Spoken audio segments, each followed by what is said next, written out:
Hey, what are you? Have you ever had anyone ask you that? And I don't mean in the sense of what kind of job do you do, but I really mean in the sense of your ancestry or racial background. I've had people come up to me randomly and ask me that a lot over my life, even though I've traveled to 23 countries and 33 states in the US. That question seems to follow me around.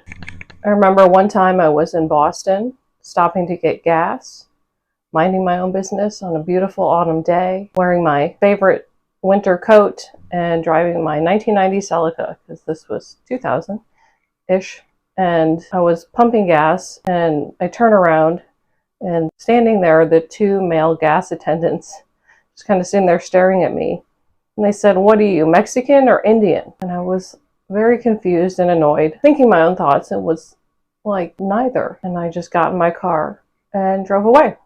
But obviously, it stuck with me because that was over 25 years ago. Having things like that happen to me has led me to be really curious about humanity, how society is developed, how the concept of race has developed, and so I've spent my life studying how to feel comfortable with being ambiguous looking and not fitting into a box. I used to feel uncertain about myself and wonder if I should try more to fit into boxes, but I have found much comfort in just being who I am.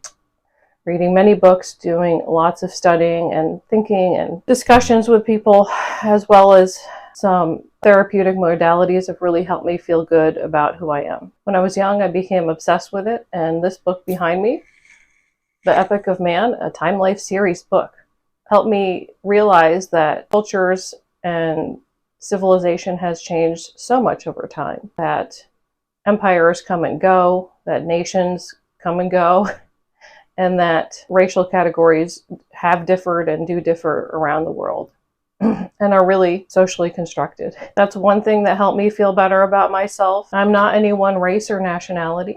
I am multiple, but I've had that feeling of pressure to choose one box, especially when filling out forms. Even though the thought of trying to fit into a box has come up into my life, I have chosen not to, and I want to help you feel good about your multifacetedness and who you are as an individual, rather than the categories that you fall into or may fall into, or people think you fall into. I'm Dr. Katiana Falsetti, a sociologist, an urban planner, an educator, an artist, an author, former forensic artist, and investigator. I will be talking about identity through many different lenses. For example, when I worked as a forensic artist, we would take human remains that were found that were unidentified and have to put faces to those skeletal remains. And working with anthropologists and other specialists, we would have to decide what racial background that individual was. And that never sit well with me because I knew the complexities of identity, and it really depends where you are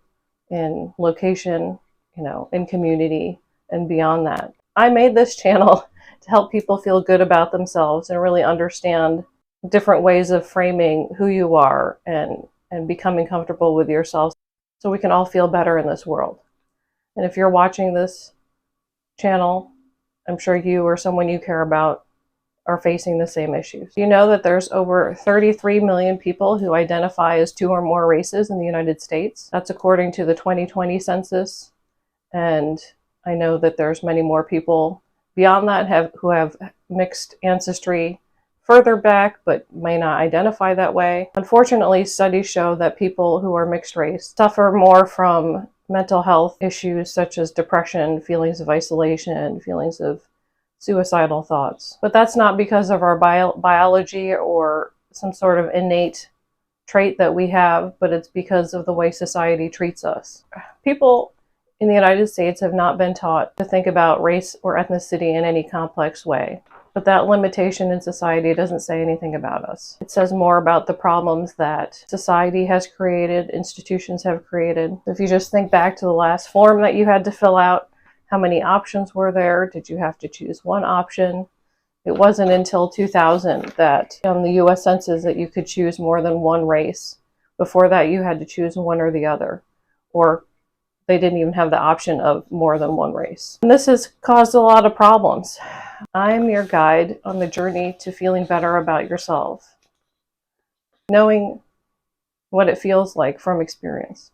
I'll also talk about identity in the sense of how We differ in our experiences and our thought process. For example, I'm a highly sensitive person, which is a category that was created by psychologists in the 1990s, and it really made me feel better about myself.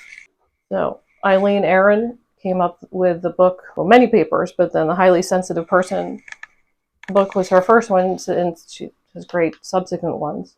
And I'll put that link below. I'll also talk about being a third culture kid, which is a great book that I recently reread that talks about how people who have experienced different cultures think differently and who've had to move a lot and who have had to transition from locations. So that might be somebody who grew up in between worlds, but also military families, immigrants, people who were adopted, and others. Lots of people may feel like they don't really identify with one location or community.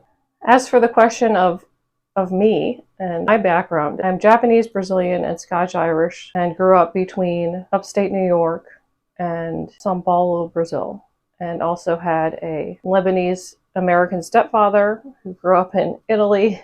So I was exposed to a lot of different cultures and perspectives. My father was in the Peace Corps and went down to Brazil and met my mother, whose family was from Japan, and so she was Japanese Brazilian. I was born there, but was born there with dual citizenship because my father was American, doing work as an American. I would go back and forth between the suburbs of Albany and the state of São Paulo in the rural part, and also in the city, and things were very different from one another. You may be surprised to know that Brazil has the highest population of people of Japanese ancestry outside of Japan in the world, and that's because of some political relationships that were formed around the turn of the century.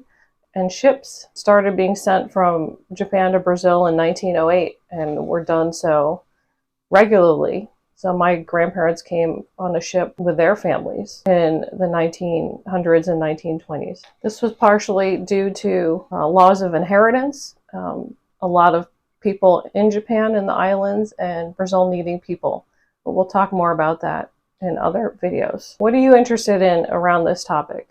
Have you ever been asked, what are you, or other types of questions around this, around who you are? How does that make you feel? How did you respond? What would you like me to talk about in this channel? I've spent the last 5 years working on my dissertation, really understanding how much identity impacts our society and the decisions that have been made. I was shocked by most of what I learned, and I'm looking forward to sharing those ideas with you, and would love to talk about other things that you're interested in. I look forward to exploring all these topics and more on this journey together. I want you to feel good about your mixed identity, and look forward to seeing you next time.